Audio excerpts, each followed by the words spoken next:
प्रिय दर्शकों, एक बार फिर डी के मोटिवेशन यूट्यूब चैनल में आप सभी का स्वागत है। एक बूढ़े कबूतर ने बताया, औलाद में यह 4 दोष देखकर भी अगर चुप रहे तो बाद में सिर पटकते रह जाओगे। नमस्कार प्रिय दर्शकों, दर्शक बंधु, औलाद भगवान का दिया हुआ सबसे अनमोल तोहफा होती है। माँ बाप अपने खून पसीने की कमाई और अपनी जिंदगी की खुशियां कुर्बान कर देते हैं, सिर्फ इसलिए कि उनकी औलाद एक अच्छा इंसान बने, सुखी रहे और दुनिया में नाम कमाए। मगर जब यही औलाद कुछ ऐसे रास्ते पर चलने लगे जो विनाश की ओर ले जाएं और माँ बाप फिर भी चुप रह जाएं, तो समझ लीजिए कि आगे चलकर सिर्फ पछतावा ही हाथ लगेगा। कई बार लोग सोचते हैं कि बच्चा अभी छोटा है, समझ जाएगा, वक्त के साथ सुधर जाएगा। लेकिन कुछ गलतियां ऐसी होती हैं जो वक्त के साथ सुधरती नहीं बल्कि जड़ पकड़ लेती हैं। औलाद के भीतर अगर कुछ ऐसे दोष दिख जाएं जो धीरे धीरे उसे इंसान से हैवान बना सकते हैं, तो माँ बाप को बिना वक्त गंवाए हस्तक्षेप करना चाहिए, वरना आने वाला समय बहुत भारी पड़ सकता है। और हाँ, इस कहानी के बीच में मैं आपको 4 ऐसे दोष बताऊंगा जिन्हें अगर आपने समय रहते पहचान लिया तो यकीन मानिए आपको कभी पछताना नहीं पड़ेगा। यह 4 दोष छोटे लग सकते हैं, लेकिन इनके असर इतने गहरे होते हैं कि अगर समय रहते इन्हें ना रोका जाए तो एक दिन यही औलाद उस मोड़ पर खड़ी मिलती है जहां से वापसी बहुत मुश्किल होती है। कभी कभी तो माता पिता अपने बच्चों की हरकतों को नजरअंदाज करते हुए यह सोचते हैं कि चलो कोई बात नहीं, ऐसा तो हर बच्चा करता है। लेकिन यह चलो कोई बात नहीं एक दिन ऐसा तूफान बनकर सामने आता है जो पूरी जिंदगी को हिला देता है। आपने भी देखा होगा कैसे अच्छे भले घरों के बच्चे नशे की लत में पड़ जाते हैं, झूठ बोलने लगते हैं, गुस्सैल हो जाते हैं या फिर बड़ों का आदर करना छोड़ देते हैं। और सबसे बड़ी बात यह है कि जब बच्चा बार बार गलत करता है और माँ बाप सिर्फ चुप रहकर देखते रहते हैं, तो बच्चा यह मान लेता है कि वह जो कर रहा है वही सही है। उसे लगने लगता है कि उसके माता पिता में इतनी हिम्मत ही नहीं कि वह उसे रोक सके, और यही सोच धीरे धीरे उसे जिद्दी, निर्दयी और बिगड़ैल बना देती है। ऐसे में अगर माँ बाप समय रहते चेत जाएं, तो शायद आने वाला दुख टाला जा सकता है। पर जो चुप रह गए वह फिर सालों तक यही सोचते रह जाते हैं कि काश हमने उस वक्त कुछ कहा होता, काश हमने समय रहते उसे समझाया होता, काश हमने एक बार डांट दिया होता। लेकिन तब तक समय हाथ से निकल चुका होता है और पछतावे के सिवा कुछ नहीं बचता। इसलिए ध्यान से सुनिए, क्योंकि आगे चलकर मैं वह 4 दोष बताने वाला हूं जो किसी भी औलाद को बर्बादी की राह पर ले जा सकते हैं। अगर आप उन्हें पहचान गए तो यकीन मानिए आपकी औलाद की जिंदगी भी सुधर जाएगी और आपको कभी पछताना नहीं पड़ेगा। दर्शक बंधु, आपका समय नष्ट न करते हुए एक कथा के माध्यम से उन 4 गलतियों को जानेंगे। लेकिन आगे बढ़ने से पहले तो आपसे निवेदन है कि वीडियो को अंत तक पूरा देखें, और अगर आप हमारे चैनल पर नए हैं तो चैनल को सब्सक्राइब करें, वीडियो को लाइक करें। तो चलिए कथा शुरू करते हैं। यह उस पवित्र युग की बात है जब ज्ञान को सबसे बड़ा धन माना जाता था और विद्वानों को राजाओं से भी उच्च स्थान प्राप्त था। ऐसी ही एक पुण्य भूमि थी सरगर, जहाँ की धरती धन्य थी, नदियां कल कल बहती थीं और वन हरे भरे रहते थे। वहां के निवासी भी अत्यंत परिश्रमी, सत्यनिष्ठ और धर्मप्रिय थे। उसकी राजधानी बिराजपुर एक भव्य और सुव्यवस्थित नगर था, जहां की गलियों में सदा उत्सव का वातावरण बना रहता था और बाजारों में रौनक छाई रहती थी। बिराजपुर में ही निवास करते थे पूज्य आचार्य दयानंद, जो अपने ज्ञान, सरल स्वभाव और धर्मपरायण जीवन के लिए पूरे राज्य में प्रसिद्ध थे। उनके द्वारा रचित पवित्र ग्रंथों को दूर दराज के राज दरबारों में अत्यंत श्रद्धा के साथ पढ़ा जाता था। वे वेद और शास्त्रों के अद्वितीय जानकार थे और धर्मशास्त्रों में गहरी पकड़ रखते थे। राजा प्रताप सिंह भी दयानंद जी का अत्यंत सम्मान करते थे और बारंबार उन्हें अपने दरबार का मुख्य धर्मगुरु बनाने का अनुरोध करते थे, किंतु दयानंद जी हर बार विनम्रता से यह प्रस्ताव अस्वीकार कर देते थे। उनका मत था कि सच्चा ज्ञान राज दरबार की प्रशंसा पाने के लिए नहीं, बल्कि समाज को सन्मार्ग दिखाने के लिए होता है। दयानंद जी का परिवार छोटा था। उनकी पत्नी सावित्री एक अत्यंत धर्मपरायण और बुद्धिमती स्त्री थी।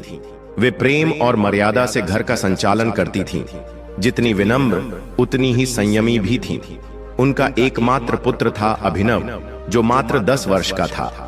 बाल्यावस्था में अभिनव अत्यंत चंचल, जिज्ञासु और तेजस्वी था, परंतु समय बीतने के साथ उसे पिता का वह स्नेह और दिशा नहीं मिली जिसकी उसे नितांत आवश्यकता थी। आचार्य दयानंद अधिकांश समय अपने लेखन, ध्यान और धर्म चर्चा में रत रहते थे। वे अपने शास्त्रों की रचना और नए विषयों पर चिंतन में इतने व्यस्त हो जाते थे कि गृहस्थ जीवन की समस्त जिम्मेदारी सावित्री देवी के कंधों पर आ गई थी। अभिनव को मां का स्नेह तो मिला, परंतु पिता का अनुशासन और प्रेम पूर्ण मार्गदर्शन नहीं। यह अभाव धीरे धीरे उसे जिद्दी और कटु स्वभाव का बना गया। विराजपुर में रहकर वह कुसंगति में पड़ गया। वह केवल खेल कूद में ही नहीं, अपितु जुए और अन्य दुर्व्यसनों की ओर भी बढ़ने लगा। सावित्री देवी ने उसे अनेक बार टोका, समझाया, किंतु अभिनव का पतन रुकने का नाम नहीं ले रहा था। विद्यालय छूट गया, आचरण में गिरावट आ गई और धर्म से दूरी बढ़ने लगी। एक दिन सावित्री देवी ने दुखी होकर दयानंद जी से कहा, प्रभु, आप दिन रात ग्रंथों में लीन रहते हैं, पर क्या आपने कभी देखा कि हमारा पुत्र किस दिशा में बढ़ रहा है? उसे आपके प्रेम और अनुशासन की सख्त जरूरत है। दयानंद जी ने गहरी सांस लेते हुए कहा, मुझे अपने ग्रंथों को पूर्ण करना है। समाज को धर्म का प्रकाश देना मेरा धर्म है। अभिनव की देखरेख तुम्हारी जिम्मेदारी है। यह सुनकर सावित्री का हृदय विदीर्ण हो गया। उन्हें आभास हुआ कि दयानंद जी भले ही ज्ञान के महासागर हों, पर एक पिता के रूप में उनकी अनुपस्थिति ने अभिनव को अंधकार की ओर ढकेल दिया था। कुछ ही महीनों में अभिनव का आचरण और अधिक बिगड़ गया। उसने चोरी छिपे मद्यपान आरंभ कर दिया, जुए में लिप्त हो गया और देर रात तक घर से बाहर रहने लगा। सावित्री देवी प्रतिदिन ईश्वर से प्रार्थना करती थीं, पर दयानंद जी इन घटनाओं से अनभिज्ञ थे। वे अपने ज्ञान सृजन में लीन थे। और फिर एक दिन अभिनव अपने कुसंग मित्रों के साथ नगर के पवित्र शिव मंदिर में चोरी करने पहुंच गया। वह मंदिर के गर्भगृह में रखे दान पात्र से धन चुराने लगा, पर तभी एक सेवक ने उसे देख लिया।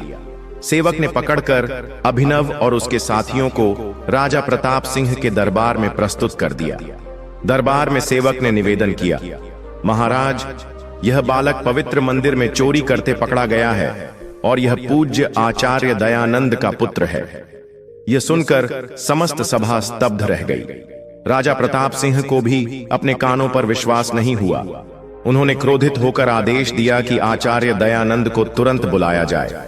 सैनिकों ने दयानंद जी को सूचना दी, महाराज ने आपको दरबार में उपस्थित होने का आदेश दिया है। आपका पुत्र अभिनव शिव मंदिर में चोरी करते पकड़ा गया है। यह समाचार दयानंद जी के लिए वज्राघात समान था। उन्होंने कल्पना भी नहीं की थी कि उनके वंश की मर्यादा पर ऐसा कलंक लगेगा।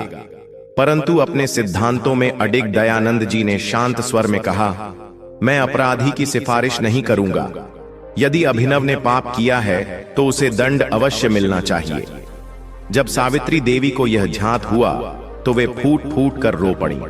उन्होंने कहा, यदि आपने राजा से क्षमा नहीं मांगी तो मैं अपने प्राण त्याग दूंगी। पत्नी के इस वचन ने दयानंद जी को भीतर तक हिला दिया। अंततः वे भारी मन से राजा के दरबार पहुंचे। उन्होंने सिर झुकाकर निवेदन किया, मेरा पुत्र अभी बालक है, वह मार्ग से भटक गया है, कृपया उसे क्षमा प्रदान करें। मैं आपके समक्ष सार्वजनिक रूप से क्षमा मांगता हूं।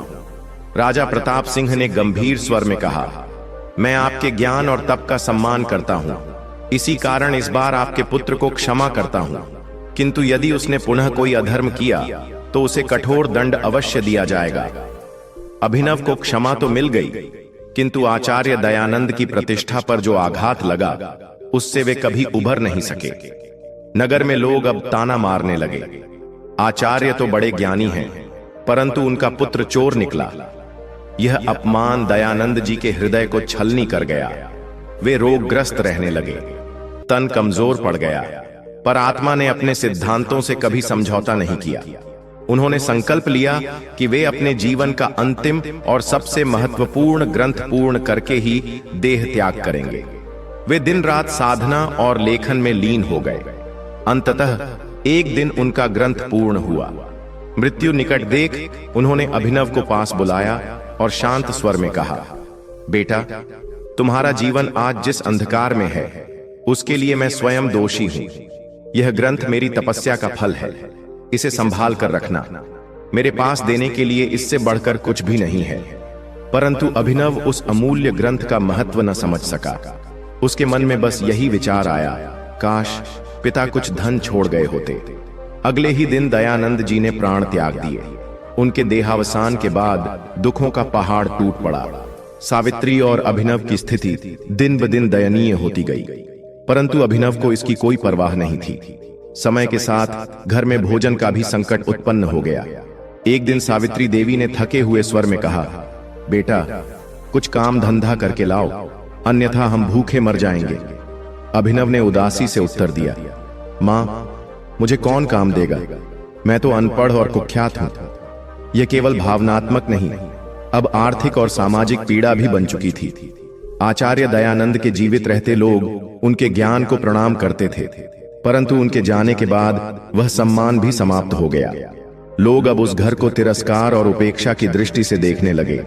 सावित्री देवी, जो पति के वियोग से उबर भी नहीं पाई थीं, अब घर की गिरती स्थिति को संभालने में स्वयं को असमर्थ पा रही थीं। जिस घर में कभी ज्ञान का दीप जलता था, वहां अब भूख और निराशा का अंधकार छा गया था। आचार्य दयानंद ने अपने जीवन में जो भी अर्जित किया था वह ज्ञान, साधना और तपस्या का धन था, परंतु पेट की भूख उसे नहीं भर सकती थी। अभिनव, जो अब तक मां की ममता में पला, पिता के अनुशासन के अभाव में जिम्मेदारी का महत्व कभी समझ ही नहीं सका था, लेकिन अब समय बदल गया था। सावित्री देवी का मन केवल एक ही प्रार्थना करता था कि उनका पुत्र सत्य की राह पकड़े, कोई भी छोटा मोटा कार्य आरंभ करे और अपना जीवन सुधार ले। किंतु अभिनव को परिश्रम करने की आदत ही नहीं थी। एक दिन सावित्री ने शांत स्वर में कहा, बेटा, अब घर में कुछ भी शेष नहीं रह गया है। हमें 2 वक्त की रोटी के लिए भी संघर्ष करना पड़ रहा है। अब तुम्हें कुछ न कुछ करना ही पड़ेगा। अभिनव ने चिढ़कर कहा, मां, मैं क्या करूं? मुझे तो कोई काम आता ही नहीं, और कौन मुझे काम पर लगाएगा? पूरा नगर मुझे चोर समझता है। सावित्री ने अश्रुपूरित नेत्रों से बेटे की ओर देखा। वह जानती थी कि यह सब उसी भूल का दुष्परिणाम है जो कभी उनके पति ने किया था, अपने पुत्र को समय पर सही दिशा और जीवन का ज्ञान न देकर। लेकिन अब पछताना व्यर्थ था। कुछ दिन और बीते, भूख और विपत्ति और गहरी होती गई। अभिनव को अपने पुराने साथियों की याद सताने लगी, वे ही जिनके साथ वह कभी हंसी ठिठोली करता था। पर अब जब उसकी जेब खाली थी, वे भी उससे किनारा कर चुके थे। एक दिन भूख से व्याकुल होकर अभिनव घर से बाहर निकला। उसके मन में विचार आया कि किसी से उधार मांग लेगा, लेकिन नगर में उसकी इतनी बदनामी फैल चुकी थी कि कोई उसकी सहायता करने को तैयार नहीं था। वह एक एक द्वार पर गया, परंतु हर जगह से अपमान और तिरस्कार ही मिला। शाम को थका मांदा वह घर लौटा। सावित्री द्वार पर बैठी थी। उनके चेहरे पर थकान और चिंता की रेखाएं स्पष्ट दिखाई दे रही थीं। उन्होंने धीरे से पूछा, कुछ प्रबंध हुआ बेटा? अभिनव ने सिर झुका लिया। धीमे स्वर में बोला, मां, किसी ने मदद नहीं की। सावित्री ने गहरी सांस भरी और कहा, बेटा, ऐसे नहीं चलेगा, हमें कोई उपाय खोजना होगा। तुम्हारे पिता ने जो ग्रंथ तुम्हें सौंपा था, शायद उसी में कोई समाधान हो। आओ, उसे किसी विद्वान को दिखाते हैं। परंतु अभिनव को उस ग्रंथ में कोई रुचि नहीं थी।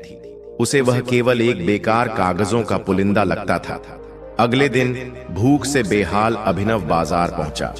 उसकी नजर एक हलवाई की दुकान पर पड़ी, जहां पीछे कुछ रोटियां रखी थीं। भूख ने उसके भीतर लालच भर दिया। उसने इधर उधर निगाह दौड़ाई और मौका मिलते ही 2 रोटियां उठा ली, लेकिन तभी दुकानदार ने उसे देख लिया। अरे चोर, पकड़ो इसे! दुकानदार चिल्लाया। लोगों ने उसे चारों तरफ से घेर लिया। किसी ने उसके बाल खींचे तो किसी ने थप्पड़ मारा। उसे घसीटते हुए राजा प्रताप सिंह के दरबार में पेश किया गया। दुकानदार ने कहा, महाराज, यह वही लड़का है जो पहले भी मंदिर में चोरी करते पकड़ा गया था। आज फिर इसने चोरी की है। राजा ने क्रोधित होकर कहा, मैं इसे एक बार क्षमा कर चुका हूं, अब यह क्षमा योग्य नहीं है। इसे राज्य से निर्वासित कर दिया जाए। आज से यह हमारे राज्य की सीमा में भी कदम नहीं रखेगा। यह सुनते ही अभिनव के पैरों तले जमीन खिसक गई। वह रो पड़ा और गिड़गिड़ाते हुए बोला, महाराज, मुझसे भूल हो गई। भूख ने मुझे मजबूर कर दिया, कृपया क्षमा कर दीजिए। परंतु राजा ने कोई दया नहीं दिखाई। उन्होंने कठोर स्वर में कहा, तुम्हें पहली गलती से सबक लेना चाहिए था, अब तुम्हें दंड भुगतना ही होगा। सैनिकों ने अभिनव को पकड़कर राज्य की सीमा तक छोड़ दिया। टूटे मन से जब वह घर लौटा तो जीवन का सबसे बड़ा आघात उसका इंतजार कर रहा था। उसकी मां सावित्री भूख और बीमारी के कारण संसार त्याग चुकी थी। अब घर में ना प्रकाश था, न आशा, केवल गहरा सन्नाटा शेष था। मां का अंतिम संस्कार करने के बाद अभिनव ने अपने पिता द्वारा सौंपा गया ग्रंथ झोले में रखा और राज्य छोड़ने निकल पड़ा। चलते चलते वह एक घने जंगल में पहुंच गया। भूख और प्यास से पीड़ित होकर वह एक वृक्ष के नीचे बैठ गया। उसने झोले से ग्रंथ निकाला, पन्ने पलटने लगा कि शायद कोई समाधान मिल जाए, पर वह संस्कृत में लिखा था जो उसकी समझ से परे था। तभी एक तेज हवा चली और ग्रंथ के कुछ पन्ने उड़ गए। अभिनव उन्हें पकड़ने भागा, पर वे पत्तों की तरह उड़ते चले गए। थककर वह वृक्ष के नीचे लेट गया और नींद में डूब गया। अगले दिन जब उसकी आंख खुली तो उसने घोड़ों की टापों की आवाज सुनी। वह घने जंगल के बीच अकेला बैठा था। चारों ओर वृक्षों का असीम विस्तार था। भूख और थकान ने उसके शरीर को चूर चूर कर दिया था, पर उससे भी अधिक उसे अपने भाग्य और कर्मों पर क्रोध आ रहा था। अब उसकी मां इस संसार में नहीं थी। पिता द्वारा कमाई गई प्रतिष्ठा धूल में मिल चुकी थी। अभिनव को अपनी जन्मभूमि से भी निर्वासित कर दिया गया था। उसका भविष्य अब उसे अंधकारमय दिखाई दे रहा था। उसके पास बस एक झोला था जिसमें कुछ सूखी रोटियों के टुकड़े और वह पवित्र ग्रंथ था जिसकी अहमियत वह कभी समझ नहीं पाया था। धीरे धीरे रात छाने लगी। चारों ओर घना अंधेरा भर गया। अभिनव को भय सताने लगा। दूर दूर से जंगली जानवरों की आवाजें आ रही थीं। उसने चारों ओर निगाह दौड़ाई, पर केवल घने वृक्ष और झाड़ियां दिखी। डर और थकावट से वह एक पेड़ के नीचे बैठ गया। भूख से उसका पेट चिल्ला रहा था। थैले में बची रोटियां अब इतनी कठोर हो चुकी थीं कि मुश्किल से खाई जा सकती थीं। फिर भी उसने थोड़ा सा खा लिया और उस ग्रंथ को हाथ में लिया। आखिर इसमें ऐसा क्या है जिसे पिताजी इतना महत्वपूर्ण मानते थे? उसने स्वयं से प्रश्न किया। उसने ग्रंथ खोला, पर उसमें लिखे संस्कृत श्लोक उसकी समझ से बाहर थे। वह पन्ना दर पन्ना पलटता गया, पर एक भी शब्द का अर्थ न जान सका। हताश होकर उसने ग्रंथ बंद किया और घुटनों में सिर छुपाकर बैठ गया। तभी दूर से घोड़ों की टापों की आवाज फिर सुनाई दी। वह चौंक गया। उसने देखा वृक्षों के बीच से 4 सवार प्रकट हुए। वे घोड़ों पर सवार थे, हाथों में तलवारें थीं और उनके चेहरे कठोर दिखाई दे रहे थे। अभिनव का दिल तेजी से धड़कने लगा। उसने सोचा, कहीं ये डाकू तो नहीं? उनमें से एक ने उसकी ओर इशारा कर कहा, वहां देखो, कोई लड़का बैठा है। सभी सवार उसकी ओर बढ़ने लगे। अभिनव को लगा अब उसका अंत निकट है। वह भागने की सोचने लगा, पर शरीर इतना थका हुआ था कि वह उठ भी न सका। कौन हो तुम? एक सवार ने कड़क कर पूछा। अभिनव ने कांपती आवाज में उत्तर दिया, मैं बस एक यात्री हूं, रास्ता भटक गया हूं। सवारों ने उसे ऊपर से नीचे तक देखा। उनके वस्त्र देखकर लग रहा था कि वे किसी राज्य के सैनिक हैं। तुम इस घने जंगल में अकेले क्या कर रहे हो? एक अन्य सवार ने पूछा। अभिनव घबरा गया। उसने झूठ बोलना बेहतर समझा। मैं घर से भाग आया हूं। मुझे डर था कि मेरे माता पिता मुझसे नाराज हैं। सैनिकों ने उसकी बात पर संदेह से देखा। एक सैनिक ने पूछा, इस थैले में क्या है? अभिनव ने डरते हुए कहा, बस कुछ सूखी रोटियां और एक किताब। सैनिक ने झोला छीना और उसे उलट दिया। सूखी रोटियां जमीन पर बिखर गईं, पर जैसे ही ग्रंथ उनके हाथ आया, उनके चेहरे का भाव बदल गया। यह पुस्तक अत्यंत प्राचीन और बहुमूल्य प्रतीत होती है। क्या तुम इसे पढ़ सकते हो? एक सैनिक ने पूछा। नहीं, मैं शिक्षित नहीं हूं, अभिनव ने सिर झुकाकर उत्तर दिया। सैनिकों ने ग्रंथ के पृष्ठ पलटना शुरू कर दिए। तभी उनमें से एक की दृष्टि उस भाग पर गई जहां से कुछ पृष्ठ लुप्त थे। इसके कुछ हिस्से गायब हैं। क्या तुम्हें मालूम है वे कहां हैं? एक सैनिक ने प्रश्न किया। अभिनव को सहसा याद आया, तेज हवा के झोंके में वे पन्ने उड़ गए थे। उसने इशारे से बताया, वे हवा में उड़ गए थे, मैं उन्हें पकड़ नहीं पाया। सैनिकों ने आपस में धीरे धीरे परामर्श किया। फिर उनके प्रधान ने कहा, तुम हमारे साथ चलो। युवराज अर्जुन को इस ग्रंथ की आवश्यकता है, वे इसे देखना चाहते हैं। युवराज अर्जुन? अभिनव ने विस्मित होकर पूछा। हां, सैनिक ने कहा, वे इस समय इसी जंगल में आखेट के लिए निकले हैं। शायद तुम्हारा भाग्य बदलने वाला है, चलो हमारे साथ। अभिनव के पास कोई और विकल्प नहीं था। उसने चुपचाप अपना झोला उठाया और सैनिकों के संग चल पड़ा। पूरे मार्ग भर वह यही सोचता रहा, शायद यही उसकी जीवन यात्रा का नया अध्याय हो। शायद ईश्वर ने अब उसके लिए कोई नवीन मार्ग चुना हो। कुछ ही समय में वे एक विशाल शिविर में पहुंचे, जहां चारों ओर सैनिकों की गतिविधि थी। बीचों बीच एक सुंदर और भव्य तंबू स्थापित था, जो पूरे वातावरण का केंद्र बिंदु था। अभिनव को उसी तंबू के समक्ष ले जाया गया। जैसे ही वे पहुंचे, सैनिकों ने तंबू के बाहर झुककर प्रणाम किया। महाराज, हमें यह बालक जंगल में मिला। इसके पास एक अत्यंत प्राचीन पुस्तक है, जो बहुत मूल्यवान प्रतीत होती है। तंबू के भीतर विराजमान थे युवराज अर्जुन, एक तेजस्वी, प्रभावशाली और गंभीर दृष्टि वाले दिव्य पुरुष। उन्होंने वह ग्रंथ अपने करकमलों में लिया और उसके पृष्ठों को पलटना शुरू किया। जैसे जैसे वे ग्रंथ पढ़ते गए, उनके मुखमंडल पर प्रसन्नता की आभा फैलने लगी। यह वही ग्रंथ है जिसकी मैं वर्षों से खोज कर रहा था, युवराज ने आनंद पूर्वक कहा। लेकिन इसमें कुछ पृष्ठों का अभाव है। बालक, तुम्हारा नाम क्या है? अभिनव, उसने विनम्रता पूर्वक उत्तर दिया। क्या तुम्हें झांत है कि वे पृष्ठ कहां चले गए? युवराज ने पूछा। नहीं महाराज, वे तेज हवा में उड़ गए थे। मैंने उन्हें रोकने का बहुत प्रयास किया, पर सफल नहीं हो सका, अभिनव ने सिर झुकाते हुए कहा। युवराज ने गहरी सांस ली और गंभीर स्वर में बोले, इस ग्रंथ में अत्यंत पावन और अनमोल ज्ञान समाहित है। यदि तुमने इसकी रक्षा की है, तो तुमने एक महान कार्य किया है। अभिनव के हृदय में पहली बार किसी ने सम्मान के शब्द बोले थे। उसे लगा कि शायद अब उसका भाग्य करवट लेने वाला है। युवराज ने आदेश दिया, इस बालक को भोजन कराओ और विश्राम करने दो। प्रातःकाल इसे हमारे साथ राजमहल ले जाया जाएगा। उस रात अभिनव ने न जाने कितने महीनों बाद चैन की नींद ली। उसे यह झांत नहीं था कि उसका भविष्य किस दिशा में बढ़ रहा है, परंतु पहली बार उसे आशा की एक किरण दिखाई दी थी। अगली भोर जब सूर्य की पहली किरणें आकाश में बिखरी, काफिला महल की ओर रवाना हुआ। अभिनव एक घोड़े पर पीछे बैठा था और उसके मन में असंख्य प्रश्न उमड़ रहे थे। यह ग्रंथ इतना महत्वपूर्ण क्यों है? क्या यह केवल एक संयोग है?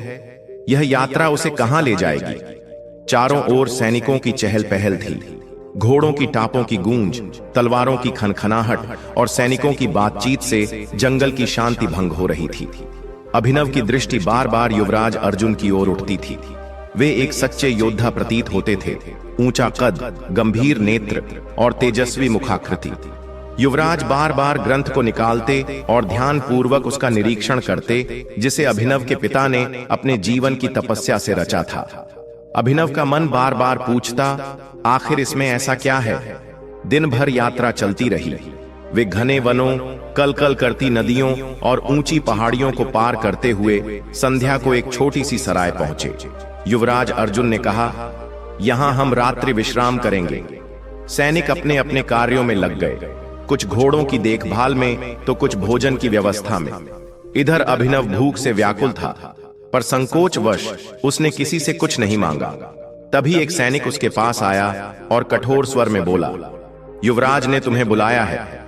अभिनव का दिल धड़कने लगा। उसने अपने वस्त्रों को ठीक किया, बाल संवारे और धीरे धीरे तंबू के भीतर प्रविष्ट हुआ। आओ बैठो, युवराज ने मधुर स्वर में कहा। यह पहली बार था जब किसी ने उसे इतने आदर से बुलाया था। अभिनव संकोच करते हुए बैठ गया। युवराज ने पूछा, तुम्हारे पास जो ग्रंथ है वह अत्यंत अमूल्य है। यह तुम्हें कहां से प्राप्त हुआ? यह मेरे पिता ने मुझे दिया था, अभिनव ने धीमे स्वर में कहा। वे आचार्य दयानंद थे। अत्यंत महान विद्वान। युवराज के मुख पर तेज फैल गया। आचार्य दयानंद, मैंने उनके विषय में बहुत सुना है। उनकी विद्वता की ख्याति हमारे राज्य में भी थी, परंतु यह नहीं जानता था कि यह ग्रंथ उन्हीं की रचना है। फिर युवराज ने गंभीर होकर पूछा, क्या तुम जानते हो कि इसमें क्या लिखा है? अभिनव ने लज्जित होकर कहा, नहीं महाराज, मैं निरक्षर हूं। युवराज ने गहन दृष्टि से अभिनव को देखा और बोले, तुम इस ग्रंथ के महत्व को नहीं जानते, परंतु इसमें समाहित ज्ञान हमारे पूरे राज्य का भविष्य बदल सकता है। उन्होंने पूछा, क्या तुम्हें झांत है कि जो पृष्ठ उड़ गए थे वे कहां जा सकते हैं? अभिनव ने सिर झुकाते हुए कहा, महाराज, वे हवा में उड़ गए थे। मैंने उन्हें रोकने का भरसक प्रयास किया था। युवराज कुछ पल मौन रहे, फिर मुस्कुराकर बोले, कोई बात नहीं, हम उन पृष्ठों को खोज निकालेंगे, परंतु अब से तुम मेरी सुरक्षा में रहोगे। जब तक यह ग्रंथ पूर्ण नहीं होता, मैं तुम्हें अकेला नहीं छोड़ सकता। अभिनव के हृदय में पहली बार यह भाव जागा कि अब कोई है जो उसकी चिंता करता है। उसे यह भी अनुभव हुआ कि उसके पिता द्वारा रचित ग्रंथ वास्तव में कितना बहुमूल्य और दिव्य है। रात्रि भोजन प्रस्तुत किया गया। महीनों बाद अभिनव ने भरपेट भोजन किया। पेट तृप्त था, पर मन में आनंद की लहरें और अनगिनत प्रश्न गूंज रहे थे। अगली सुबह प्रभात की स्वर्णिम किरणों के साथ काफिला पुनः यात्रा पर निकल पड़ा। 2 दिन की कठिन यात्रा के बाद वे राजमहल के द्वार पर पहुंचे। महल अद्वितीय भव्यता से परिपूर्ण था। ऊंची ऊंची प्राचीरें, सोने चांदी से जड़ी नक्काशी, विशाल द्वार और मनोहारी उद्यान। अभिनव ने कभी स्वप्न में भी नहीं सोचा था कि वह इस पवित्र और भव्य स्थान पर अपने पग रखेगा। आओ मेरे साथ, युवराज अर्जुन ने स्नेहपूर्वक कहा। वे उसे सीधा राजमहल के सभा मंडप में ले गए। वहां राज सिंहासन पर विराजमान थे राजा अनंत प्रताप, तेजस्वी, शांत और गरिमामय व्यक्तित्व के स्वामी। युवराज अर्जुन ने आदर पूर्वक समस्त घटनाक्रम का वर्णन किया, जंगल में ग्रंथ की प्राप्ति से लेकर अभिनव की भूमिका तक। राजा ने गंभीरता से सब सुना, फिर कोमल दृष्टि से अभिनव की ओर देखकर बोले, तुम्हारे पिता ने हमें एक अनुपम धरोहर दी है, परंतु तुम्हारा योगदान भी कम नहीं है। तुमने इस पवित्र ग्रंथ की रक्षा की है, इसके लिए मैं तुम्हारा आभार प्रकट करता हूं। यह जीवन में पहली बार था जब किसी ने अभिनव के किसी अच्छे कार्य के लिए उसका सम्मान किया था। उसकी आंखें भर आईं। अब से अभिनव जानता था वह अकेला नहीं था।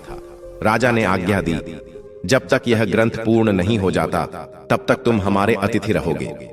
महल में अभिनव के लिए एक भव्य कक्ष का प्रबंध किया गया। वह उस कक्ष में बैठा विचार कर रहा था। कभी वह भूखा, थका और तिरस्कृत होकर जंगल में भटक रहा था, और आज वह राजमहल में एक सम्मानित अतिथि के रूप में प्रतिष्ठित है। किंतु यह तो बस प्रारंभ था। ग्रंथ के खोए हुए पन्नों की तलाश अभी शेष थी। यह एक लंबा सफर था जिसमें कई मोड़ आने वाले थे, कुछ सरल, कुछ चुनौतीपूर्ण। रात्रि गहराती गई, पर अभिनव की आंखों से नींद कोसों दूर थी। उसके मस्तिष्क में प्रश्नों का तूफान उमड़ रहा था। यह ग्रंथ इतना विशेष क्यों है? वे पृष्ठ कहां चले गए? और सबसे बड़ा प्रश्न, क्या वह अपने पिता की उस दिव्य विरासत को समझ पाएगा जिसे अब तक वह उपेक्षित करता आया था? प्रभात की पहली सुनहरी किरणें जब महल की ऊंची मीनारों को चूमने लगीं, तो समस्त विराजपुर पुनः जागृत हो उठा। पक्षियों की मधुर कलरव वातावरण को आनंदित कर रही थी। किंतु इस सुंदरता के बीच भी अभिनव के अंतर में हलचल थी। क्या वह इस योग्य है? क्या यह सब स्वप्न नहीं है?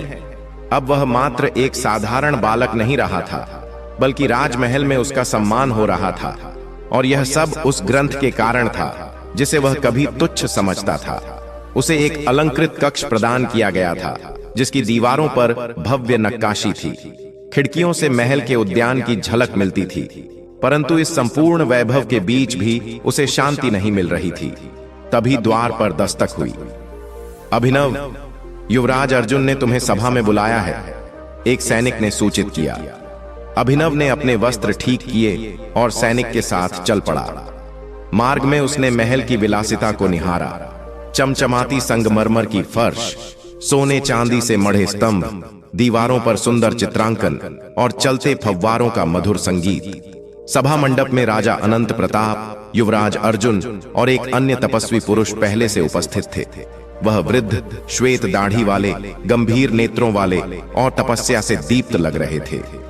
अभिनव, ये हमारे राजगुरु अंगिरा जी हैं, युवराज अर्जुन ने परिचय कराया। यह हमारे राज्य के परम विद्वान आर्षि हैं। इन्हें ग्रंथ के अध्ययन हेतु आमंत्रित किया गया है। अभिनव ने आदर पूर्वक प्रणाम किया। राजगुरु अंगिरा ने वह ग्रंथ अपने करकमलों में लिया। जैसे ही उन्होंने उसके पृष्ठों को पलटना आरंभ किया, उनके चेहरे पर विस्मय और श्रद्धा का भाव उमड़ आया। यह ग्रंथ अत्यंत दुर्लभ है, अंगिरा जी ने शांत स्वर में कहा। इसमें जो तत्व ज्ञान संचित है वह केवल कोई महान तपस्वी ही लिख सकता है, किंतु इसके कुछ पृष्ठ अनुपस्थित हैं और उनके बिना इसका समग्र रहस्य उद्घाटित नहीं हो सकता। युवराज अर्जुन ने गंभीरता से पूछा, क्या इसमें ऐसा कुछ लिखा है जो हमारे राज्य के लिए अत्यंत आवश्यक सिद्ध हो सकता है? राजा अनंत प्रताप ने भी गंभीर स्वर में कहा, क्या यह ग्रंथ वास्तव में इतना अनमोल है? निस्संदेह महाराज, अंगिरा जी ने श्रद्धा भाव से उत्तर दिया। यह केवल एक ग्रंथ नहीं, जीवन का पथ प्रदर्शक है। इसमें नीति, धर्म, युद्ध नीति और राजधर्म की अद्भुत शिक्षाएं संकलित हैं। यदि यह संपूर्ण रूप से प्राप्त हो जाए तो हमारा राज्य अजेय बन सकता है। युवराज अर्जुन ने अभिनव की ओर देखकर कहा, अब तुम्हें समझ आ रहा है कि तुम्हारे पिता ने तुम्हें कितनी महान निधि सौंपी थी। अभिनव ने विनय पूर्वक सिर झुका लिया। उसने पहली बार अपने पिता की महानता का गहन अनुभव किया। हमें उन लुप्त पृष्ठों को खोजना होगा, अंगिरा जी ने प्रस्ताव रखा। बिना उनके यह ज्ञान अपूर्ण रहेगा। राजा अनंत प्रताप ने तत्क्षण आदेश दिया, हमारे गुप्तचरों को यह कार्य सौंपा जाए। समस्त राज्य में इन पृष्ठों की खोज का निर्देश दिया जाए। सभा में गंभीर निस्तब्धता छा गई थी, पर अभिनव के अंतर में अब भी एक संशय था। वे पन्ने इतने महत्वपूर्ण क्यों थे? उस रात अभिनव अपने कक्ष में बैठा विचारों में खोया था। तभी उसे स्मरण हुआ, जब वह जंगल में था, तेज हवा के झोंके से पृष्ठ उड़ गए थे। संभवतः वे अब भी कहीं पड़े हो सकते हैं। अगली भोर वह युवराज अर्जुन के समक्ष पहुंचा। श्रद्धा पूर्वक बोला, महाराज, मुझे प्रतीत होता है हमें पुनः जंगल में जाकर उन पृष्ठों की खोज करनी चाहिए। संभव है वे वहीं कहीं हों। युवराज ने उसकी बात पर ध्यान दिया और कहा, तुम ठीक कह रहे हो, हम प्रातःकाल ही निकलेंगे। अगले दिन सुबह अभिनव, युवराज अर्जुन और कुछ सैनिकों का छोटा दल जंगल की ओर प्रस्थान कर गया। रास्ते भर अभिनव को अपनी पिछली यात्रा के सभी दृश्य याद आते रहे। कैसे भूख, भय और हताशा के बीच उसने वे पन्ने खो दिए थे। जंगल पहुंचकर उन्होंने वही स्थान खोजने का प्रयास किया जहां अभिनव ने आखिरी बार पन्नों को उड़ते देखा था। घंटों की खोज के बाद भी कुछ हाथ नहीं आया। क्या हम बहुत देर कर चुके हैं? युवराज ने चिंतित होकर पूछा। तभी एक सैनिक दौड़ता हुआ आया। महाराज, हमें कुछ मिला है। सभी उसके पीछे दौड़े। एक पेड़ के नीचे सूखे पत्तों के बीच ग्रंथ का एक पृष्ठ फंसा हुआ था। अंगिरा जी ने उसे उठाया और पढ़ते ही उनके मुख पर तेज फैल गया। यह वही है, हमें मार्ग मिल गया है, उन्होंने उल्लास भरे स्वर में कहा। लेकिन प्रश्न अब भी शेष था, बाकी पन्ने कहां हैं? हमें खोज जारी रखनी होगी, युवराज अर्जुन ने आदेश दिया। अब यह केवल कुछ कागजों की तलाश नहीं थी, यह अभिनव के जीवन को दिशा देने का प्रयत्न था और उसके पिता की अमूल्य विरासत को पूर्णता प्रदान करने का प्रथम कदम। संध्या होते होते सभी थक चुके थे, पर अभिनव के हृदय में एक नई ऊर्जा का संचार हो चुका था। सूर्य धीरे धीरे वृक्षों के पीछे लुप्त हो रहा था। जंगल में नीरवता फैलने लगी थी। पक्षियों का कलरव मंद पड़ गया था। हवाओं में शीतलता घुलने लगी थी, परंतु अभिनव का चित्त बेचैन था। एक पृष्ठ मिल गया था, पर शेष का अब भी कोई संकेत नहीं था। जंगल की मिट्टी पर उनके पैरों के निशान पड़ते जा रहे थे। युवराज अर्जुन, राजगुरु अंगिरा और सैनिकों का छोटा समूह आगे बढ़ रहा था, परंतु अब तक बाकी पृष्ठ नहीं मिले थे। घने वृक्षों के बीच हर सरसराहट, हर आहट उन्हें सतर्क कर रही थी। हमें आज रात्रि यहीं ठहरना होगा। युवराज अर्जुन ने निर्णय लिया। सैनिकों ने खुले मैदान में डेरा डाल दिया, लकड़ियां इकट्ठा की और अग्नि प्रज्वलित की। आग की लपटों में वृक्षों की परछाइयां नृत्य करने लगीं और वातावरण में रहस्य भरने लगा। अभिनव, युवराज ने शांत स्वर में कहा, क्या तुम्हें विश्वास है कि वे पृष्ठ किसी ने उठा नहीं लिए? महाराज, मैं पूरी कोशिश कर रहा हूं स्मरण करने की। जब हवा ने उन्हें उड़ाया था, वे बहुत दूर चले गए थे। संभवतः वे किसी झाड़ी या शाखा में अटके हों। अभिनव ने उत्तर दिया। अंगिरा जी अग्नि की लपटों को निहारते हुए बोले, यह ग्रंथ केवल शब्दों का संकलन नहीं है, यह दिव्य ज्ञान का भंडार है, तुम्हारे पिता की जीवन साधना का प्रतीक। लेकिन उन पावन विचारों के बीच भी अभिनव के भीतर अनेक प्रश्न उठ रहे थे। सभागार में प्रवेश करते ही अभिनव ने देखा कि राजा अनंत प्रताप अपने सिंहासन पर प्रतिष्ठित थे और उनके निकट युवराज अर्जुन पहले से विराजमान थे। उनके साथ एक अन्य तेजस्वी व्यक्तित्व उपस्थित था, एक वृद्ध श्वेत दाढ़ी वाले, शांत और गंभीर दृष्टि वाले परम ज्ञानी। अभिनव, ये हमारे राजगुरु अंगिरा जी हैं। युवराज अर्जुन ने स्नेहिल भाव से परिचय कराया। ये हमारे राज्य के सबसे विद्वान पुरुष हैं। इन्हें इस दिव्य ग्रंथ के परीक्षण हेतु आमंत्रित किया गया है। अभिनव ने आदर पूर्वक प्रणाम किया। राजगुरु अंगिरा ने वह ग्रंथ अपने पवित्र हाथों में ग्रहण किया। जैसे ही उन्होंने उसके पृष्ठ पलटने प्रारंभ किए, उनके मुखमंडल पर आश्चर्य और भक्ति का मिश्रित आलोक छा गया। यह ग्रंथ तो अनुपम है, उन्होंने मधुर और श्रद्धा भरे स्वर में कहा। इसमें जो दिव्य ज्ञान समाहित है, वह केवल कोई परम तपस्वी ही रच सकता है, परंतु इसके कुछ अंश गायब हैं और उनके बिना इसका संपूर्ण रहस्य उद्घाटित नहीं हो सकता। राजा अनंत प्रताप ने जिज्ञासा पूर्वक पूछा, क्या इसमें ऐसा कुछ समाहित है जो हमारे राज्य के लिए अत्यंत आवश्यक सिद्ध हो सकता है? निसंदेह महाराज, अंगिरा जी ने गंभीरता से उत्तर दिया। यह केवल एक ग्रंथ नहीं है, यह जीवन का दीपस्तंभ है। इसमें धर्म, नीति, युद्ध की मर्यादा और राजधर्म की ऐसी अद्वितीय शिक्षाएं समाहित हैं जो किसी भी राज्य को अपराजेय बना सकती हैं। यदि यह ग्रंथ पूर्ण हो जाए तो हमारा राज्य धर्म, पराक्रम और विद्या में सर्वोच्च बन सकता है। युवराज अर्जुन ने स्नेह भरी दृष्टि से अभिनव की ओर देखा और बोले, अब समझ रहे हो अभिनव, तुम्हारे पिता ने तुम्हें कितनी महान जिम्मेदारी और वरदान सौंपा है। अभिनव ने श्रद्धा से सिर झुका लिया। यह पहली बार था जब उसे अपने पिता की विद्वता और तपस्या की सच्ची गहराई का अनुभव हुआ। हमें उन गुमशुदा पन्नों को अवश्य खोज निकालना होगा, अंगिरा जी ने संकल्प पूर्वक कहा। बिना उनके यह अमूल्य ज्ञान अधूरा रहेगा। राजा अनंत प्रताप ने तत्काल आज्ञा दी। हमारे गुप्तचरों को राज्य भर में भेजा जाए। हर ग्राम और हर नगर में इन पृष्ठों की खोज की जाए। सभागार में अब श्रद्धा और उत्सुकता का माहौल व्याप्त हो गया था, लेकिन अभिनव के अंतर्मन में एक प्रश्न अब भी गूंज रहा था। वे पन्ने इतने महत्वपूर्ण क्यों हैं? उस रात्रि वह अपने कक्ष में मौन बैठा गहरे विचारों में डूबा था। तभी उसे स्मरण हुआ, जब वह जंगल में था, एक तीव्र झोंके ने पन्नों को उड़ा दिया था। संभव है वे किसी अन्य के हाथ लग गए हों। अगली सुबह वह युवराज अर्जुन के समक्ष पहुंचा और निवेदन किया, महाराज, मेरा अनुमान है कि हमें फिर से उसी जंगल में लौटना चाहिए। संभव है वे पृष्ठ अब भी वहां कहीं हों। युवराज ने कुछ क्षण विचार किया, फिर बोले, तुम ठीक कहते हो, हम कल प्रातः ही प्रस्थान करेंगे। सूर्य की पहली किरण के साथ अभिनव, युवराज और कुछ सैनिकों का छोटा दल जंगल की ओर रवाना हो गया। मार्ग में अभिनव को पिछली यात्रा की स्मृतियां सताने लगी। वह भय, वह भूख और वह क्षण जब पन्ने उड़ गए थे। जंगल पहुंचकर वे उसी स्थान की खोज में लग गए जहां अभिनव ने पन्नों को खोते देखा था। घंटों प्रयास के बाद भी कुछ हाथ नहीं लगा। क्या हम बहुत देर कर चुके हैं? युवराज ने चिंतित स्वर में पूछा। तभी एक सैनिक हांफता हुआ आया, महाराज, हमें कुछ मिला है। सभी उसके पीछे दौड़े।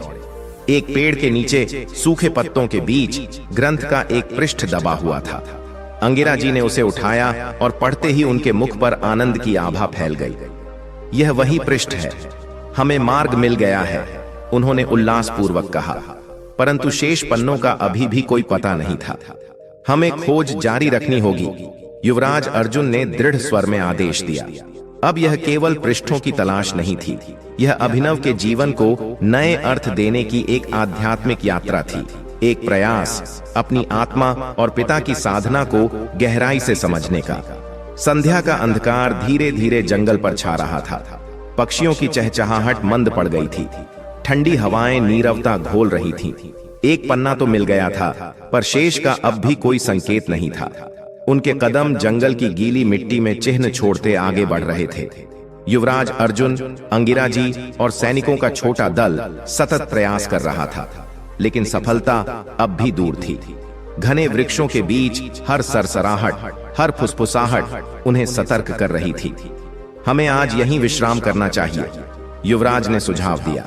सैनिकों ने एक खुली जगह पर तंबू गाड़े, लकड़ियां इकट्ठी की और अग्नि प्रज्वलित की। आग की लपटों में वृक्षों की परछाइयां नृत्य करने लगीं और वातावरण में एक गहन रहस्य व्याप्त हो गया।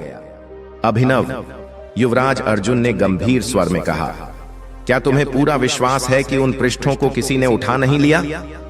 महाराज, अभिनव ने नम्रतापूर्वक उत्तर दिया, मैं हर घटना को याद करने का प्रयास कर रहा हूं। जब तेज हवा ने उन्हें उड़ाया तो वे काफी दूर तक बह गए थे। संभव है वे किसी झाड़ी या शाखा में फंसे हों। राजगुरु अंगिरा जी ने अग्नि की लौ को निहारते हुए गंभीरता से कहा, यह ग्रंथ मात्र शब्दों का संकलन नहीं है, यह दिव्य ऊर्जा का स्रोत है जो किसी भी राज्य को अपराजेय बना सकता है। संभव है वे पृष्ठ नदी के पार चले गए हों, युवराज ने अनुमान लगाते हुए कहा। हमें भी नदी पार करनी होगी। सैनिकों ने घोड़ों को पानी में उतारा। धारा तेज थी, पर वे सावधानी पूर्वक आगे बढ़ने लगे। जैसे ही वे मध्य धारा में पहुंचे, अचानक आकाश में तीरों की वर्षा होने लगी। सावधान, युवराज ने ऊंचे स्वर में चेतावनी दी। सैनिकों ने तत्परता से प्रत्युत्तर दिया। कुछ तीर जल में गिरे, परंतु कुछ घोड़ों को आ लगे। एक घोड़ा घायल होकर पानी में गिर पड़ा और उसका सवार किसी तरह तैरते हुए किनारे की ओर बढ़ा। हम पर हमला हो रहा है, अभिनव ने भयभीत होकर कहा। धनुष संभालो, युवराज ने आदेश दिया। सैनिकों ने प्रतिकार में तीर चलाने आरंभ कर दिए। यह तीर कहां से आ रहे हैं? अंगिरा जी ने जिज्ञासा से पूछा। वह देखिए, एक सैनिक ने इशारा किया। नदी के दूसरी ओर वृक्षों की आड़ में कुछ आकृतियां तीर चला रही थीं। हमें शीघ्रता पूर्वक किनारे तक पहुंचना होगा, युवराज ने कहा। किसी प्रकार वे सभी नदी पार कर पाए। जैसे ही वे किनारे पर पहुंचे, आक्रमणकारी पीछे हटने लगे। पीछा करो, युवराज ने आदेश दिया। सैनिक दौड़ पड़े, परंतु घने जंगल के कारण हमलावर बच निकले। ये लोग कौन थे? अभिनव ने थके स्वर में पूछा। जो भी थे, युवराज ने गहरी आवाज में कहा, वे नहीं चाहते कि हम उन पन्नों तक पहुंचे। यह अब स्पष्ट है कि हम केवल एक ग्रंथ की खोज नहीं, बल्कि एक गहन षड्यंत्र के केंद्र में प्रवेश कर चुके हैं। अब क्या करें? एक सैनिक ने पूछा। यात्रा जारी रहेगी, युवराज ने दृढ़ता से कहा, पर अब हमें पहले से अधिक चौकस रहना होगा। रात्रि होने तक वे एक सुरक्षित स्थल पर रुके, पर इस बार किसी की आंखों में नींद नहीं थी। हर ओर एक अदृश्य संकट की आहट थी। हर परछाई अब संदेहास्पद प्रतीत हो रही थी। अंगिरा जी ने धीरे से कहा, अभिनव, क्या तुम जानते हो कि तुम्हारे पिता ने यह ग्रंथ क्यों लिखा था? नहीं आचार्य जी, अभिनव ने सिर झुकाकर कहा। अब तक तो मुझे इसकी महत्ता का आभास भी नहीं था, पर अब मैं जानना चाहता हूं कि यह इतना अमूल्य क्यों है। क्योंकि इसमें मात्र ज्ञान ही नहीं, बल्कि शक्ति भी समाहित है, अंगिरा जी बोले। जो भी इस ग्रंथ को पूर्णतः समझ लेगा, वह केवल ज्ञानी ही नहीं, बल्कि समर्थ शासक भी बन सकता है। शायद इसी कारण इसे छिपाया गया था, ताकि यह गलत हाथों में न जाए। लेकिन अब यह खतरे में है, उन्होंने गंभीर स्वर में जोड़ा। इसलिए हमें इसे पूर्ण करना ही होगा। तुम्हारे पिता की धरोहर अब तुम्हारी जिम्मेदारी है। रात्रि अपने चरम पर थी, परंतु अभिनव की आंखों में आशा और भय दोनों की झलक थी। अब वह जान चुका था कि यह मार्ग सरल नहीं है, लेकिन पीछे हटने की अब उसमें कोई इच्छा नहीं थी। जंगल की गहराइयों में रात्रि का सन्नाटा पूरी तरह फैल चुका था। दूर दूर तक केवल झींगुरों की आवाजें और पत्तों की मंद सरसराहट गूंज रही थी। अग्नि की मध्यम लपटें सैनिकों के चेहरों पर रहस्यमय छायाएं उकेर रही थीं। मगर इस मौन के बीच भी एक अदृश्य बेचैनी व्याप्त थी। हमलावरों का अचानक प्रकट होना और फिर रहस्यमयी तरीके से विलुप्त हो जाना यह संकेत दे रहा था कि इस ग्रंथ के पीछे अभिनव और युवराज अर्जुन के अलावा कोई और भी गुप्त शक्ति लगी हुई है। अभिनव अग्नि के समीप अपने हाथों को गरमाने का प्रयास कर रहा था, परंतु उसका मन उलझनों में फंसा था। उसके पिता द्वारा रचित यह ग्रंथ मात्र एक पुस्तक नहीं था, बल्कि एक गहन रहस्य था, जिसकी परतें अब धीरे धीरे उद्घाटित हो रही थीं। अभिनव, युवराज अर्जुन की आवाज ने उसकी तंद्रा तोड़ी। तुम्हें क्या प्रतीत होता है? ये लोग कौन हो सकते हैं? मैं पूर्णतः नहीं जानता महाराज, अभिनव ने संयम से उत्तर दिया। परंतु एक बात निश्चित है, वे इस ग्रंथ को किसी भी मूल्य पर प्राप्त करना चाहते हैं। यदि वे हमारे पीछे इतने दूर तक आ सकते हैं, तो उनकी मंशा निश्चय ही घातक है। युवराज ने गंभीर भाव से सिर हिलाया। हमें अत्यंत सतर्क रहना होगा। अब यह केवल एक खोज नहीं रही, बल्कि ज्ञान के संरक्षकों और लालचियों के बीच संघर्ष बन चुका है। अंगिरा जी ने अग्नि की लौ को निहारते हुए गहन स्वर में कहा, इस ग्रंथ में जो शक्ति निहित है वह समस्त राज्य की दिशा परिवर्तित कर सकती है। मुझे आभास हो रहा है कि जो भी इसके पीछे है वह इस शक्ति का दुरुपयोग करना चाहता है। यदि ऐसा हुआ तो पूरे राज्य पर संकट आ जाएगा। रात्रि धीरे धीरे और भी सघन होती जा रही थी। पहरे पर तैनात सैनिक जागृत थे, किंतु उनके चेहरों पर दिन भर की थकान स्पष्ट थी। अभिनव की पलकों पर भी नींद का बोझ था, परंतु उसके अंतर्मन में बेचैनी उसे सोने नहीं दे रही थी। अचानक झाड़ियों से एक धीमी सरसराहट सुनाई दी। सभी सैनिक सतर्क हो गए। उन्होंने तलवारें खींच ली। युवराज ने हाथ उठाकर संकेत किया कि सभी मौन रहें। आहट पास आती गई। फिर वृक्षों की आड़ से एक परछाई उभरी। कौन है वहां? युवराज की गूंजती आवाज जंगल में फैल गई। उत्तर नहीं मिला। सैनिक दबे पांव उस दिशा में बढ़ने लगे। तभी एक करुण पुकार सुनाई दी। एक स्त्री की करुण आवाज, कृपया मेरी सहायता करें। सबने चौंक कर देखा। झाड़ियों से एक युवती बाहर निकली। उसकी साड़ी फटी हुई थी, बाल बिखरे हुए थे, चेहरा भय और थकान से मलिन था। कौन हो तुम? युवराज ने सशंकित स्वर में पूछा। मेरा नाम चारुलता है, युवती ने कांपती आवाज में कहा। मैं पास के गांव से हूं। डाकुओं ने हमारे गांव पर धावा बोला था। किसी तरह बचकर यहां तक पहुंची हूं। कृपया मेरी सहायता करें। युवराज ने अंगिरा जी की ओर दृष्टि डाली। अंगिरा जी ने संयत स्वर में कहा, महाराज, यह कोई चाल भी हो सकती है। सावधानी आवश्यक है। मैं सत्य कह रही हूं। चारुलता की आंखों में आंसू भर आए। कृपया मुझे अपने साथ ले चलिए। अकेले जंगल में मेरा टिक पाना कठिन है। युवराज ने कुछ क्षण विचार किया, फिर बोले, तुम हमारे साथ चल सकती हो, परंतु यदि यह छल सिद्ध हुआ तो दंड निश्चित होगा। चारुलता ने सिर झुका लिया। मैं कुछ नहीं छुपा रही हूं महाराज। उस रात कोई विशेष घटना नहीं घटी। अगले दिन प्रातः काफिला पुनः यात्रा पर चल पड़ा। चारुलता अब उनके साथ थी, किंतु सैनिक निरंतर उस पर दृष्टि रखे हुए थे। तुम कहां जाना चाहती हो? अभिनव ने धीरे से पूछा। मेरा अब कोई ठिकाना नहीं, चारुलता ने विषादपूर्ण स्वर में कहा। मैं बस किसी सुरक्षित स्थान तक पहुंचना चाहती हूं। जैसे जैसे वे आगे बढ़े, जंगल और भी सघन होता चला गया। वृक्षों की शाखाएं इतनी घनी थीं कि सूर्य की किरणें भी मुश्किल से धरती तक पहुंच रही थीं। अचानक एक सैनिक ने संकेत किया, रुकिए, देखिए। सभी ने नीचे देखा। मिट्टी में आधा दबा हुआ एक पृष्ठ पड़ा था। अंगिरा जी झुककर उसे उठाया। यह तीसरा पृष्ठ है, उन्होंने उल्लास से कहा। हम सही दिशा में बढ़ रहे हैं। उसी क्षण पेड़ों के पीछे से तीरों की बौछार आरंभ हो गई। छिप जाओ, युवराज ने ऊंची आवाज में आदेश दिया। सभी सैनिक वृक्षों की आड़ में छिप गए।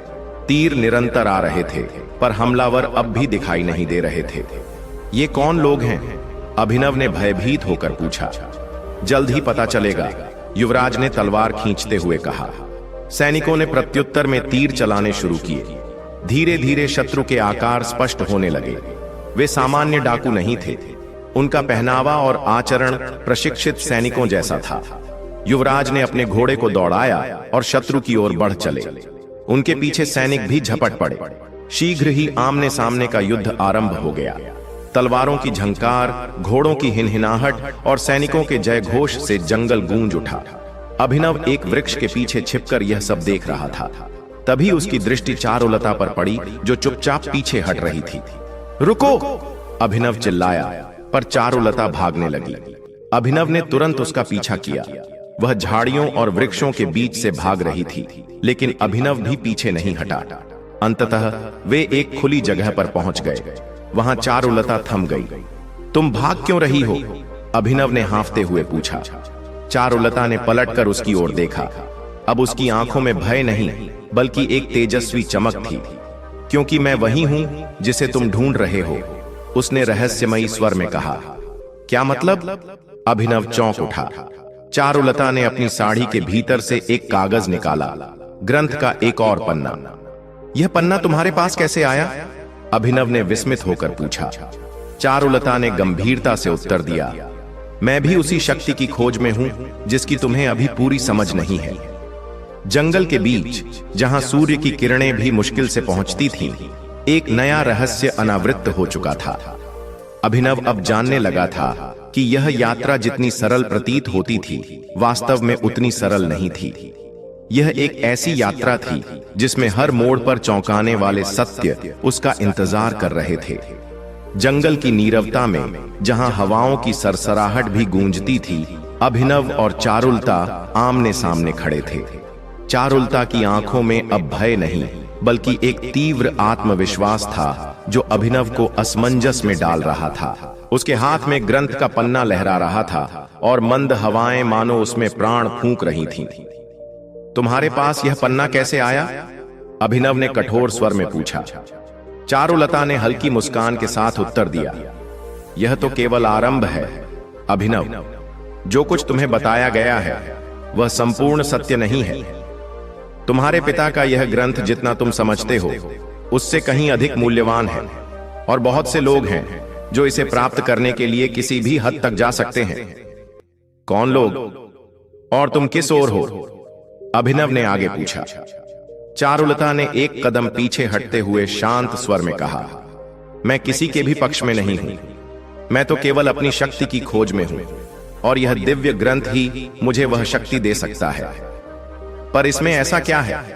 अभिनव ने गहरी जिज्ञासा से पूछा।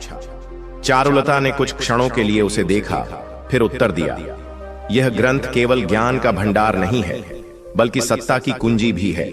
इसमें धर्म, नीति, युद्ध विद्या और शांति के ऐसे रहस्य छिपे हैं जो संपूर्ण संसार का भविष्य बदल सकते हैं।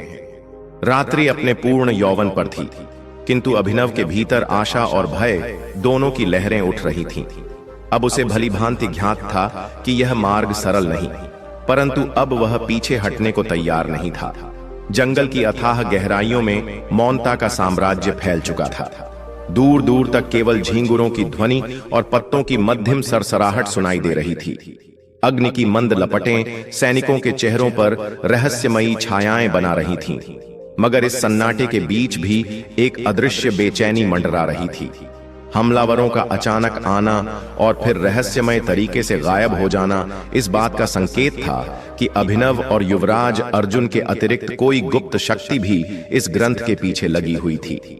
अभिनव अग्नि के समीप अपने हाथों को तापने का प्रयत्न कर रहा था, परंतु उसका चित्त असंख्य विचारों से घिरा था।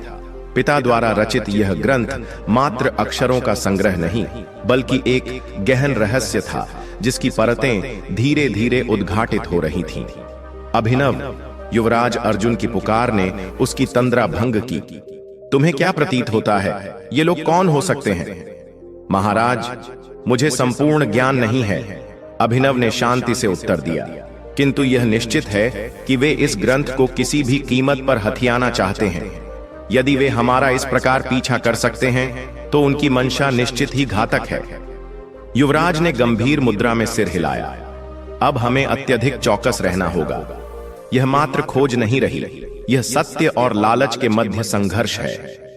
अंगिरा जी ने अग्नि की ज्वाला को देखते हुए गंभीरता से कहा, इस ग्रंथ में जो शक्ति निहित है वह संपूर्ण राज्य का भविष्य बदल सकती है।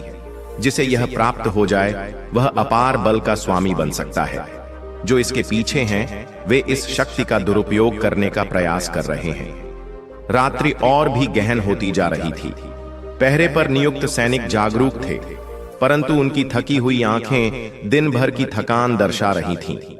अभिनव की पलकों पर भी नींद थी, किंतु उसके भीतर का संघर्ष उसे शांति नहीं लेने दे रहा था। अचानक झाड़ियों में एक हल्की सरसराहट हुई। सभी सैनिक सजग हो उठे। उन्होंने अपने शस्त्र निकाल लिए। युवराज अर्जुन ने संकेत से सभी को मौन रहने का आदेश दिया। आहट और पास आती गई। फिर वृक्षों की ओट से एक परछाई प्रकट हुई। कौन है वहां? युवराज की गूंजती आवाज पूरे जंगल में फैल गई। उत्तर न पाकर सैनिक दबे पांव आगे बढ़े। तभी एक करुण पुकार सुनाई दी, कृपया मेरी सहायता करें। झाड़ियों से एक युवती बाहर निकली। उसकी साड़ी फटी हुई, बाल बिखरे हुए, चेहरा भय और थकावट से भरा था। तुम कौन हो? युवराज ने सशंकित स्वर में पूछा। मेरा नाम चारुलता है, युवती ने कांपती आवाज में कहा। मैं पास के गांव से हूं। डाकुओं ने हमारे गांव पर धावा बोल दिया था। किसी प्रकार जान बचाकर यहां तक पहुंची हूं। कृपया मेरी रक्षा करें। युवराज ने अंगिरा जी की ओर देखा। अंगिरा जी ने सावधानी पूर्वक कहा, महाराज, यह कोई छल भी हो सकता है। सावधानी आवश्यक है।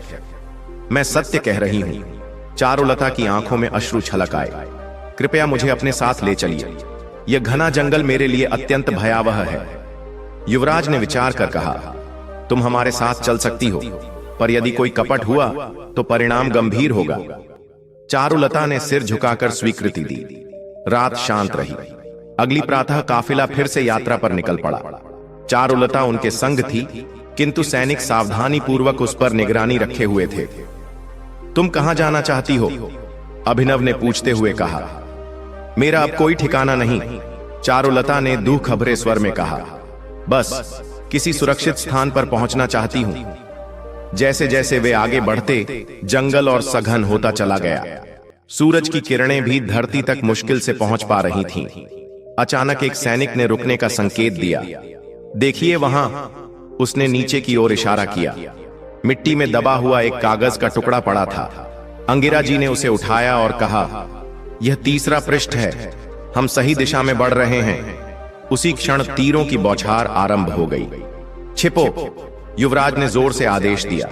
सैनिक वृक्षों की आड़ में छिप गए। तीर लगातार आ रहे थे, किंतु शत्रु अभी दृष्टिगोचर नहीं हो रहे थे। ये कौन लोग हैं? अभिनव ने घबराते हुए पूछा।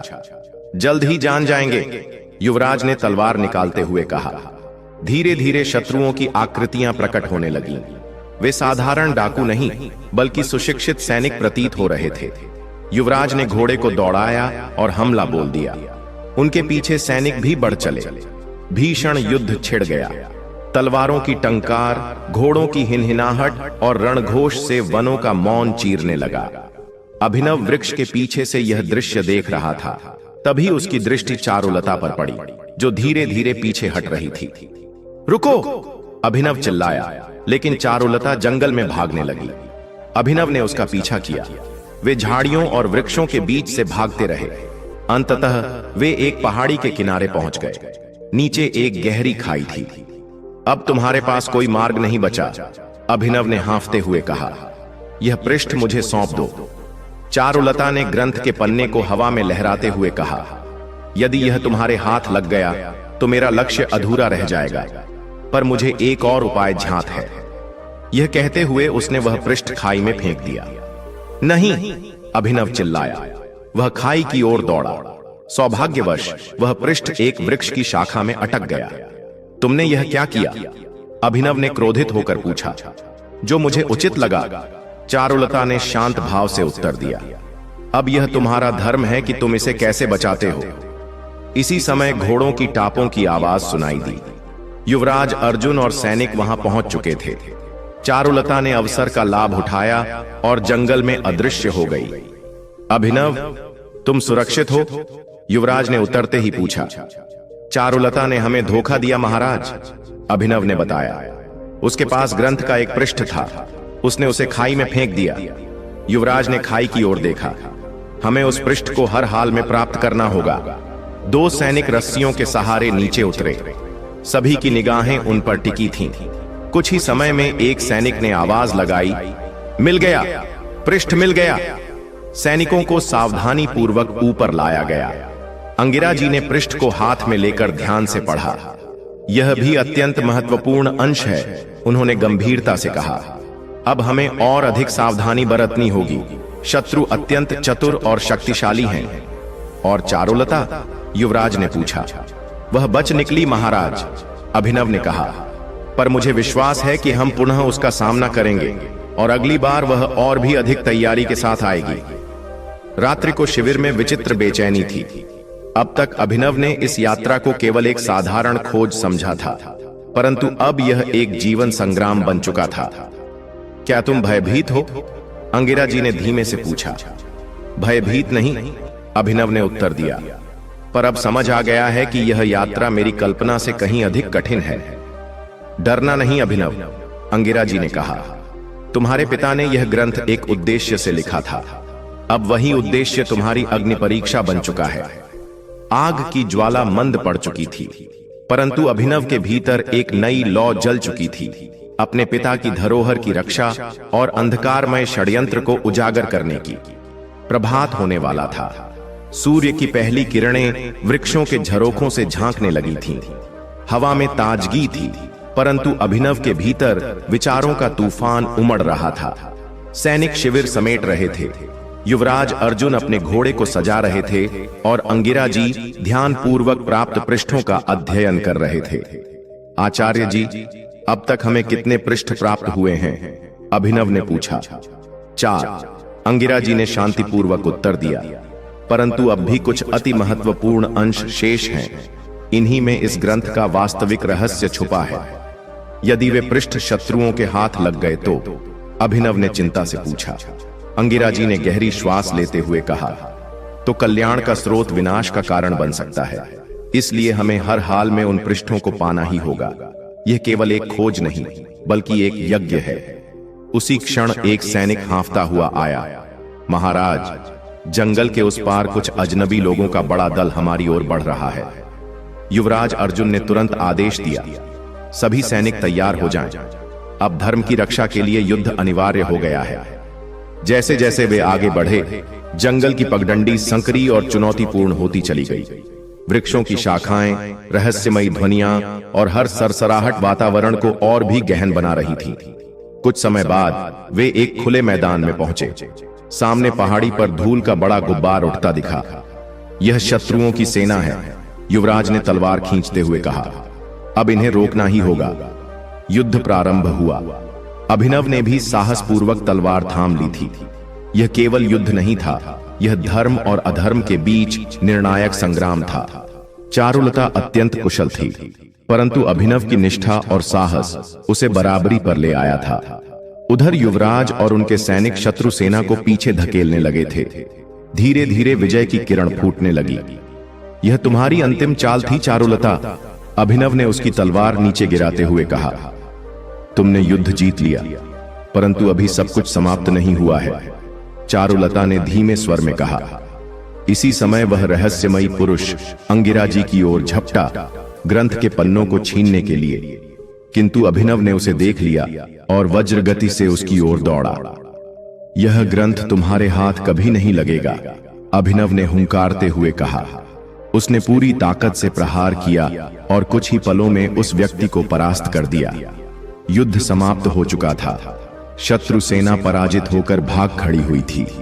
युवराज अर्जुन ने अपनी तलवार म्यान में रखते हुए कहा, आज तुमने सिद्ध कर दिया कि तुम केवल एक विद्वान के पुत्र नहीं, बल्कि एक सच्चे धर्म योद्धा भी हो। अभिनव ने नम्रता से उत्तर दिया, यह सब आपके आशीर्वाद और आचार्य जी की शिक्षाओं का परिणाम है महाराज। अंगिरा जी ने ग्रंथ के एक एक पन्ने का सूक्ष्म अध्ययन किया और गंभीर स्वर में बोले, अब तक जो पृष्ठ हमें प्राप्त हुए हैं वे अत्यंत महत्वपूर्ण हैं, परंतु कुछ अंश अभी भी लुप्त हैं और उन्हीं में इस ग्रंथ का गूढ़ रहस्य छिपा है। उन्हें पाना अब भी हमारा परम कर्तव्य है, युवराज ने दृढ़ स्वर में कहा। लेकिन आज की यह विजय केवल ग्रंथ की नहीं, बल्कि हमारी एकता, धैर्य और धर्म की भी विजय है। संध्या वेला में जब सूर्य पश्चिम क्षितिज में विलीन हो रहा था, अभिनव ने ग्रंथ को श्रद्धा से अपने हाथों में थामा। उसे अपने पिता की स्मृतियां सजीव प्रतीत हुईं, उनकी विद्वता, उनका प्रेम और उनका मार्गदर्शन। पिताश्री, अभिनव ने मन ही मन कहा, मैं आपकी इस पावन धरोहर की रक्षा के लिए सदा समर्पित रहूंगा। यात्रा अभी पूर्ण नहीं हुई थी, परंतु आज की विजय ने अभिनव को एक नई पहचान और एक नई जिम्मेदारी सौंपी थी। यह केवल ग्रंथ की रक्षा की कहानी नहीं थी, बल्कि एक बालक के पुरुषार्थी बनने की साधना थी, और यह साधना अब एक नवीन अध्याय की ओर बढ़ चली थी।